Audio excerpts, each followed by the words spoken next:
ପିଲାମାନେ good morning. ସମସ୍ତେ ଭଲ ଅଛ? ସମସ୍ତେ ଖାଇଛ ତ? ପିଲାମାନେ ଆଜିର କ୍ଲାସ୍ ଆରମ୍ଭ କରିବା। ଆଜି ଆମର ନୂଆ ଆକ୍ଟିଭିଟି କରିବା। କ'ଣ ଆଜି ଆମେ ଗପ ଶୁଣିବା। ଗପ ଶୁଣିବା କାହାକୁ ଭଲ ଲାଗେ? ହାତ ପକାଅ। ସମସ୍ତେ କୋଉ କୋଉ ଗପ ଶୁଣିଛନ୍ତି କହିଲ? କାହାକୁ କୋଉ ଗପ ଭଲ ଲାଗେ?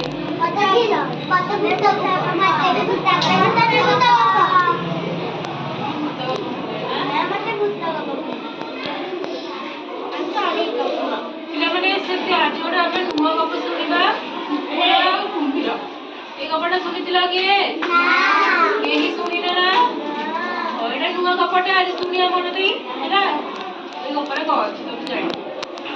ଗପର ନାଁ କ'ଣ?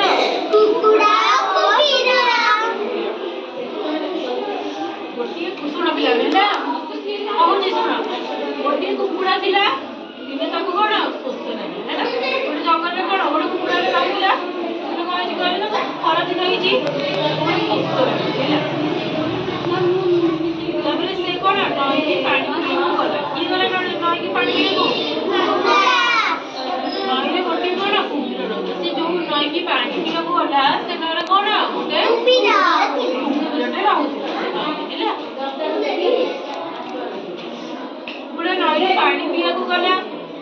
କୁମ୍ଭୀର କହିଲା ମୁଁ ତମେ ଖାଇବ। ଯେତେବେଳେ କୁକୁଡ଼ା କ'ଣ କରିଛି, ନଈକୁ ପାଣି ପିଇବାକୁ ଯାଇଛି, କୁମ୍ଭୀର ତାକୁ ଦେଖିଛି। କୁମ୍ଭୀର କ'ଣ ସେ ନଈରେ ରହୁଥିଲା ଟି, ତାକୁ ଦେଖି କୁମ୍ଭୀର କ'ଣ କହିଛି, ମୁଁ ତତେ ଖାଇବି। କାହାକୁ ଖାଇବାକୁ କହିଛି? କୁକୁଡ଼ା ହେଲା। କୁକୁଡ଼ାଟି ଡରିଗଲା। ଆରେ ତମେ ଗୋଟେ କୁମ୍ଭୀର ଯଦି ଦେଖିବ ଡର ଲାଗିବନି? ସେମିତି କ'ଣ କୁକୁଡ଼ା ଯଦି ପାଣି ପିଇବାକୁ ଯାଇଛି, ଯେତେବେଳେ ସେ କ'ଣ କରୁଛି, କୁମ୍ଭୀରକୁ ଦେଖିଦେଇଛି, କ'ଣ ହେଇଛି, ଡରି ଯାଇଛି ହେଲା। ଡରିଗଲା। ସେ କହିଲା ମତେ ତମେ ଛାଡ଼ିଦିଅ। କୁକୁଡ଼ା କ'ଣ କହିଲା, ମତେ ଛାଡ଼ିଦିଅ ହେଲା। କୁକୁଡ଼ା ତୁମର ଭଉଣୀ ହେବି। କ'ଣ କହିଲା? କୁକୁଡ଼ା କ'ଣ କହିଲା? କୁକୁଡ଼ା କାହାର ଭଉଣୀ ହବ? କୁମ୍ଭୀରର ଭଉଣୀ ହବ। ସେ ଏତିକି ଯେମିତି କହିଲା କୁମ୍ଭୀରକୁ, କୁମ୍ଭୀର ପୁଣି କ'ଣ କଲା? ଏହା ଶୁଣି କୁମ୍ଭୀର କ'ଣ କଲା? କୁକୁଡ଼ାକୁ ଛାଡ଼ିଦେଲା। ଆଉ ଖାଇଲାନି। କ'ଣ କଲା? ତାକୁ ଛାଡ଼ିଦେଲା, ଯିବାକୁ ଦେଲା। ସେ ଯେମିତି କୁକୁଡ଼ା ଯେମିତି ପଳେଇଛି, କୁମ୍ଭୀର କ'ଣ ହେଲା? ଭାବିଲା, ଚିନ୍ତା କଲା। ତାପରେ କୁମ୍ଭୀରଟି ଭାବିଲା, ଆରେ ମୁଁ ତାକୁ କାହିଁକି ଛାଡ଼ିଦେଲି? ଚିନ୍ତା ମନେ ମନେ ଚିନ୍ତା କଲା, ମୁଁ କାହିଁ କୁକୁଡ଼ାକୁ ଛାଡ଼ିଦେଲି? ସେତିକି ବେଳେ ଗୋଟେ କ'ଣ ଝିଟିପିଟି ସେଠାକୁ ଆସିଲା। ଯେତେବେଳେ କୁମ୍ଭୀର ଏଇ କଥା ବସିକି ଭାବୁଥାଏ, ସେତେବେଳେ କିଏ ଆସିଲା ତା ପାଖକୁ?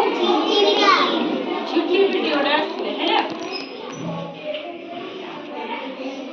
କୁମ୍ଭୀର ଝିଟିପିଟିକୁ ପଚାରିଲା, ଆଚ୍ଛା କହିଲୁ କୁକୁଡ଼ା ମୋର ଭଉଣୀ କେମିତି ହବ? କ'ଣ କାହାକୁ ପଚାରିଲା? କୁମ୍ଭୀର କାହାକୁ ପଚାରିଲା? ଝିଟିପିଟି କହିଲା, ଝିଟିପିଟି କହିଲୁ କୁକୁଡ଼ା ମୋର କେମିତି ଭଉଣୀ ହବ? ସେ ତ କହିକି ଗଲା ନା। କୁକୁଡ଼ା କ'ଣ କହିଲା? କହିଥିଲା କୁମ୍ଭୀରକୁ ମୁଁ ତମର ଭଉଣୀ ହେବି, ମତେ ତମେ ଛାଡ଼ିଦିଅ। ସେଇ ହିସାବରେ କ'ଣ ଛାଡ଼ିଦେଲା କୁମ୍ଭୀର। ସେ ମନେ ଚିନ୍ତା କରୁଥିଲା, ସିଏ କେମିତି ମୋ ଭଉଣୀ ହବ? ସେଠି ବୁଝି ନ ପାରି କାହାକୁ ପଚାରିଛି? ଝିଟିପିଟିକୁ ପଚାରିଛି ହେଲା। କ'ଣ ପଚାରିଲା? କୁକୁଡ଼ା ମୋର କେମିତି ଭଉଣୀ ହେଲା। ଝିଟିପିଟି କ'ଣ ଉତ୍ତର ଦେଲା, କହିଲା ତୁମେ ଆଉ କୁକୁଡ଼ା ଦୁଇଜଣରେ କ'ଣ ଅଣ୍ଡାରୁ ଜନ୍ମ ନେଇଛ। ଯେତେବେଳେ କ'ଣ ଝିଟିପିଟି କ'ଣ ଅଣ୍ଡା ଦିଏ, ଅଣ୍ଡାରୁ କ'ଣ ଅଣ୍ଡା ଫୁଟି କ'ଣ ଝିଟିପିଟି ବାହାରେ, ସେଇପରି କ'ଣ କୁକୁଡ଼ା କ'ଣ ଅଣ୍ଡା ଦିଏ ନା ଛୁଆ ଜନ୍ମ କରେ? ଅଣ୍ଡା ଦିଏ। ଅଣ୍ଡାରୁ ଫୁଟି କ'ଣ ତାପରେ ଛୁଆ ବାହାରନ୍ତି। ସେମିତି ସିଏ ବି ଯେମିତି କ'ଣ କୁକୁଡ଼ା ଯେମିତି ଅଣ୍ଡା ଦିଏ।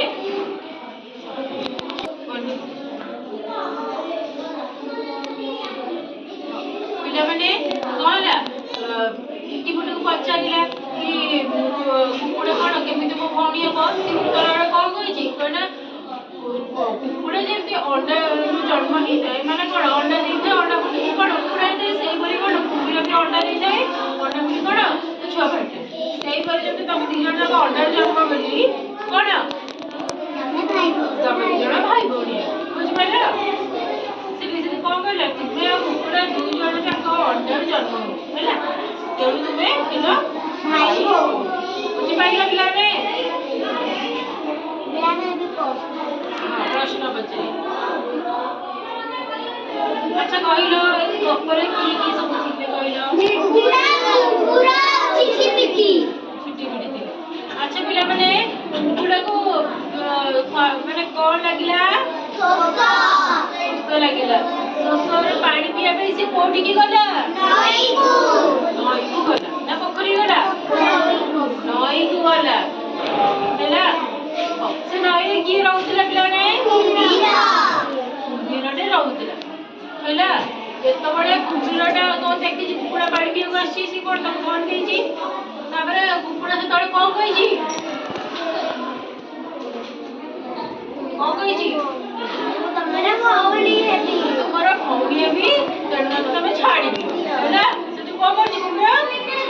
ହେଲା ଆଉ କହିଲ କୁମ୍ଭୀର ଆଉ କୁକୁଡ଼ା କିପରି ଭାଇ ଭଉଣୀ ହେଲେ? ବଡ଼ ବଡ଼ ସେମାନେ ଦୁଇଜଣ ଅଣ୍ଡାରୁ ଜନ୍ମ ହୋଇଛନ୍ତି, ସେଥିପାଇଁ ସେମାନେ ଭାଇ ଭଉଣୀ। ପିଲାମାନେ ତାପରେ ଜାଣିଲ ତାହେଲେ ସେଇ କଥାରେ କିଏ କହିଥିଲା କି କୁମ୍ଭୀରକୁ କି ତମେ ତ ଜଣେ ଭାଇ ଭଉଣୀ ବୋଲି? ଝିଟିପିଟି କହିଥିଲା। ଝିଟିପିଟି କହିଥିଲା ହେଲା। ହଉ ତାହେଲେ ଏଇ ଗପଟା ଭଲ ଲାଗିଲା ପିଲାମାନେ? ଆଜ୍ଞା। କାହାକୁ ଭଲ ଲାଗିଲା?